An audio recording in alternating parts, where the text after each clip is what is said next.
Sahabat Alpetra, kali ini kita masih bersama Pendeta Yan Antoni. Mau tahu apa yang dibagikan oleh beliau?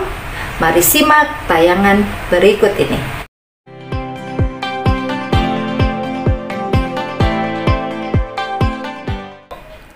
Jadi itu penting percaya kepada Allah Bapa yang Maha Kuasa, gitu ya, pencipta langit dan bumi. Dan Allah yang Maha Kuasa itu ya adalah Bapa bagi orang percaya yang menerima Yesus gitu, sebagai juru selamat atau sebagai Mesias.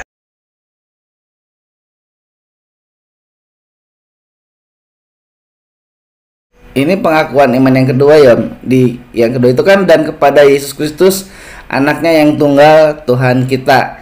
Tadi Om udah bilang bahwa anak yang tunggal ini sebagai gelar ya Om, gelarnya Tuhan Yesus gitu.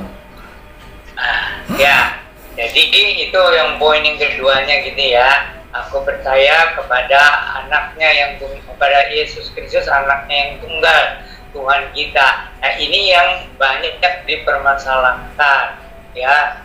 Pertama tentang anaknya yang tunggal itu ya, orang berpikirnya itu atas kepada anak seperti manusia gitu. Kalau karena dianggapnya Yesus meskipun Nabi juga manusia, punya ayah, punya ibu begitu. Tetapi kalau orang belajar Alkitab dengan teliti dari Perjanjian Lama juga, anak Allah itu kan tidak berarti harus Allah yang melahirkan ya gitu. Enggak, itu istilah saja. Jadi bangsa Israel juga sebenarnya anak-anak Allah gitu kan. Nah waktu zaman Nuh itu dibedakan orang-orang beriman dengan orang-orang yang tidak beriman. Orang-orang yang beriman itu disebut anak-anak Allah, tapi orang-orang yang tidak beriman hanya anak-anak manusia aja. Tapi itu tafsiran itu macam-macam tuh di situ di Kejadian pasal 6 tuh. Padahal itu udah jelas maksudnya. Orang-orang yang beriman kepada Allah yang hidup, Allah yang sejati itu anak-anak Allah. Gitu. Iya. Nah, dan itu kemudian ditegaskan kan, bangsa Israel juga sebenarnya disebut anak-anak Allah gitu. Kemudian di Perjanjian Baru Tuhan Yesus menegaskan berulang-ulang bahwa Allah yang Maha Kuasa, yang pencipta langit dan bumi, Allah yang membebaskan bangsa Israel dari penjajahan Mesir itu, perbudakan Mesir itu adalah Bapa gitu. Nah ini luar biasa ajaran Yesus itu. Sayang ya, orang hatinya tertutup dan katanya saya tidak berani memanggil Allah sebagai Bapa. Lah, kalau tidak berani, jadinya mau jadi orang pinggiran yang dari jauh aja, teriak-teriak panggil Allah, Allah, Allah gitu sampai jerit-jerit gitu.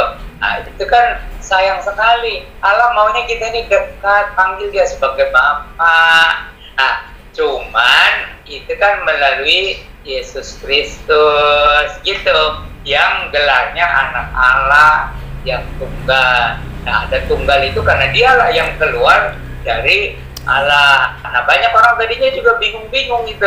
Tetapi kemudian Injil Yohanes itu menjelaskan bahwa sebenarnya Yesus Kristus itu adalah firman Allah yang kekal. Firman Allah yang kekal itu yang kemudian menjadi manusia ya. Dan jadi gelar anak Allah itu sebenarnya dari firman yang kekal itu.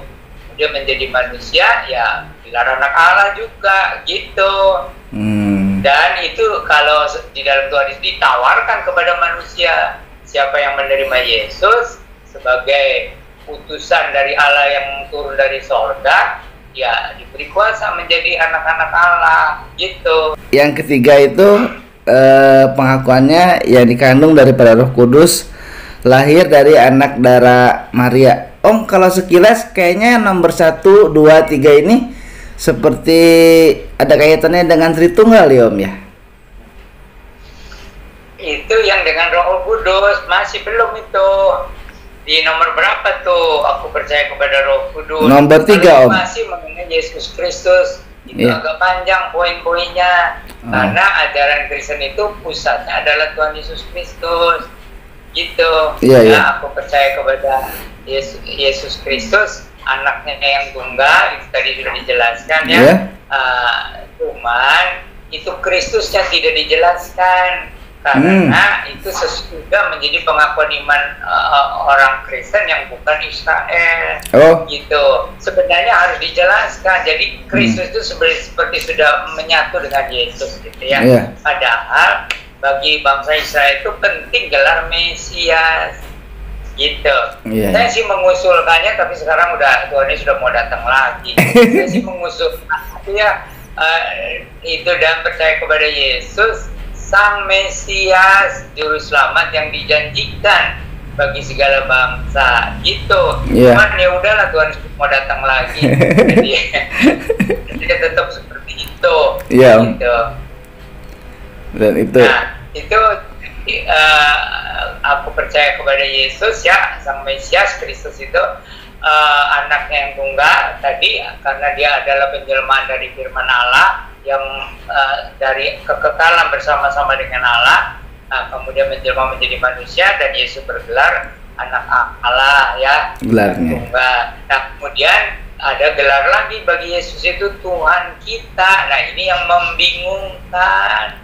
Bagaimana katanya orang Kristen ini kok panggil Yesus Tuhan, menuhankan manusia? Iya. Ada di situ ada perbedaan istilah Allah ya, itu istilah umum. Jadi yang ilahi, jadi yang ilahi, yang Maha Esa gitu ya. Nah kalau Yesus ini Tuhan kita itu lebih cocok sebagai penguasa kita. Nah apakah Allah bukan penguasa kita? Ya penguasa kita juga, cuman itu istilahnya kan Allah itu adalah di luar jangkauan pemikiran manusia gitu, karena manusia menduga-duga tentang adanya Allah yang Maha Kuasa, yang Maha Esa. Tetapi melalui Yesus Kristus itu kita jadi lebih jelas, oh dia ini ya penjelmaan dari firman Allah, gelarnya anak Allah yang tunggal, lalu dialah sebenarnya yang memegang segala kuasa baik di bumi maupun di sorga. Nah itu artinya Tuhan. Jadi ada sedikit ya, Allah ya. Yesus disebut Allah itu hanya karena dia penjelmaan dari firman Allah yang adalah Allah. Tetapi Yesus adalah Tuhan, itu lebih ditekankan tentang bahwa kedaulatan atas manusia itu, atas bumi ini ya, atas semua, atas sejarah dan manusia itu Tuhan Yesus yang pegang kedaulatannya. Jadi pengertian Tuhannya itu di sana. Jadi Allah Bapa sudah menyerahkan segala kuasa kepada Tuhan Yesus Kristus. Nah ini banyak umat Kristus juga kadang-kadang kurang paham arti Yesus sebagai Tuhan gitu ya. Jadi apalagi umat yang di luar Kristen, gimana sih ada Allah, ada Tuhan? Allah itu seperti konsep, tapi Yesus tuh datang ke dunia, dialah yang menerima segala kuasa. Makanya Tuhan Yesus itu kan waktu mau naik ke surga, segala kuasa sudah diberikan kepadaku, baik di surga maupun di atas bumi. Nah ini banyak orang yang tidak tahu, tidak memahami, sehingga kadang-kadang kita mau langsung katanya kepada Allah Bapa atau kepada Allah, katanya nggak mau lewat Yesus katanya. Nah Allah sudah menyerahkan segala sesuatu kepada Tuhan Yesus. Kenapa? Karena Allah itu kan tadi sudah bilang seperti konsep Allah yang Maha Kuasa, yang Maha Esa itu ya. Tapi kalau melalui Tuhan Yesus kita mengenal Allah itu sebagai Bapa yang Maha Kuasa gitu. Jadi pentingnya melalui Yesus Kristus itu. Nah itu Tuhan kita, artinya yang langsung ya memegang segala kuasa, kedaulatan atas manusia dan sejarah gitu. Ya Om. Wah jadi sangat jelas sekali nih Om penjelasannya. Nah Om, kalau gitu Om, yang ini berarti yang dikandung daripada Roh Kudus, lahir dari anak darah Maria, berarti ini jadi istilahnya Roh Kudus lagi nih Om. Kan Allah Roh Kudus yang dikandung. Ya, atau mengenai Allah Roh Kudusnya nanti akan dijelaskan ya, di bawahnya ada poin itu ya. Tetapi ini dikandung daripada Roh Kudus ini, pusatnya atau poinnya masih kepada Tuhan Yesus. Jadi bagaimana firman Allah itu menjelma menjadi manusia? Nah, apa bedanya dengan manusia yang lain? Itu dikandungnya dari pada Roh Kudus gitu. lalu disambung lahir dari anak darah Maria gitu. Jadi itu penekanannya itu bagaimana anak Allah itu menjelma menjadi manusia, itu dikandung daripada Roh Kudus, lalu diperanakan oleh anak darah Maria, itu supaya jelas gitu. Dan itu jadi peralihan dari firman Allah yang kekal menjadi manusia, itu jadi lebih jelas di situ. Gitu. Dikandungnya daripada Roh Kudus, lahirnya dari anak darah Maria. Gitu. Anak darahnya ditekankan juga. Gitu. Kenapa itu Om? Kalau gitu kenapa enggak poinnya lebih dulu aku percaya kepada Roh Kudus aja Om, sebelum ke yang dikandung daripada Roh Kudus lahir dari anak darah Maria. Sebelum itu harusnya setelah percaya kepada Yesus Kristus anak yang tunggal Tuhan kita, terus aku percaya kepada Roh Kudus gitu. Jadi enggak ini kalau ini. Nah itu kan masih soal Tuhan Yesus dulu. Oh gitu. Iya, karena tentang Allah, Tuhan Yesus sama Roh Kudus yang dimaksud sini Tuhan Yesusnya ya. Betul. Jadi urut-urutannya itu sesudah Allah Bapa kepada Tuhan Yesus Kristus. Nah, cuman itu dijelaskan tentang bagaimana itu anak Allah yang tunggal itu menjadi manusia itu diperankan dari Roh Kudus. Baru ada poinnya, aku percaya kepada Roh Kudus gitu. Cuman sayang aku percaya kepada Roh Kudusnya tidak dijelaskan. Itu adanya di dalam katekisasi gitu kan. Malahan karena nggak dijelaskan di dalam pengakuan iman rasuli, jadi malah gereja juga kadang-kadang pengertiannya beda-beda tentang Roh Kudus itu. Nah itu yang tadinya tuh saya pikir, tapi ya saya kan bukan orang terkenal ya, dan Tuhan Yesus sudah mau datang lagi, ya udahlah gitu. Yang penting aku percaya kepada Allah Bapa yang Maha Kuasa, percaya pada Tuhan Yesus Kristus, juga percaya kepada Roh Kudus ya. Roh Kudusnya bagaimana. Nah itu penjelasan dari gereja itu ada persamaan tapi ada juga perbedaan. Oh gitu ya Om ya. Jadi iya, makanya kalau dibaca keseluruhan kan aku percaya Kristusnya itu yang di poin yang bawahnya gitu, yang setelahnya. Ternyata yang pengakuan iman rasuli yang pertama, kedua, ketiga itu mengacu atau merujuk kepada Tuhan Yesusnya sendiri ya Om. Dia sebagai Allah, sebagai anak yang tunggal dari Allah Bapa gitu gelarnya.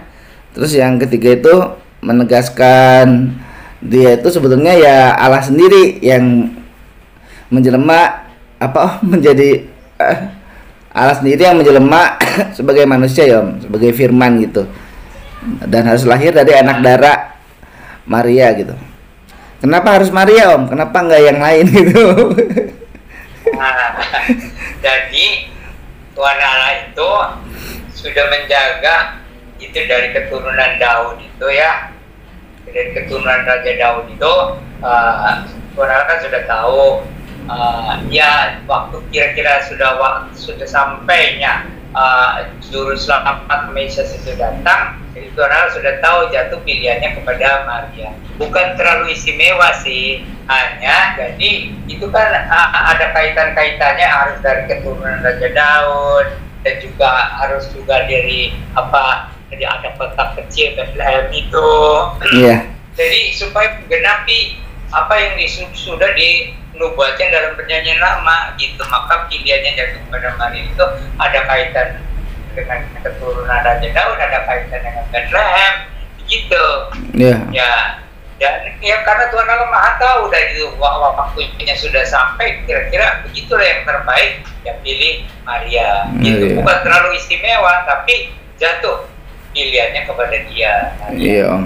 Karena ini juga kan suka ada yang ya dalam tanda kutip iseng nanya gitu, kenapa nggak Elizabeth lah, atau kenapa nggak siapa lah gitu, kenapa harus Maria gitu. Oke Om, udah dijelaskan sama Om tadi. Jadi Tuhan Allah tahu kapan, di mana, siapa yang dipilih itu. Jadi bukan karena terlalu istimewanya Maria itu. Maria ya meskipun dipilih sebagai ibu dari juru selamat itu, tetap aja dia ya bukan terlalu istimewa. Meskipun tentu saja dipilih orang mencintai Tuhan, kan menjadi ibu Mesias. Kalau dia tidak mencintai Allah, kalau dia orang yang nggak benar, kan bagaimana mendidik dari sejak dari dalam kandungan, dari bayi gitu kan, waktu masa kecil harus mempunyai ibu yang saleh, yang takut akan Tuhan, yang cinta akan Tuhan, gitu ya. Itu juga jadi ada pertanyaan Om, karena untuk umat Katolik ya terutama Om, makanya itu katanya berdoanya mereka harus bersama-sama dengan Maria atau Bunda Maria gitu. Ya, jadi itu orang memakai logika manusia. Kalau katanya lewat mamanya, kita kan lebih dekat katanya. Ya kalau lagi di dunia sih ada tuh, jadi Yohanes pasal 2 tuh, ya ada itu Maria tuh bilang kalau Ibu Maria bilang sama Yesus, mereka sudah kekurangan air anggur katanya.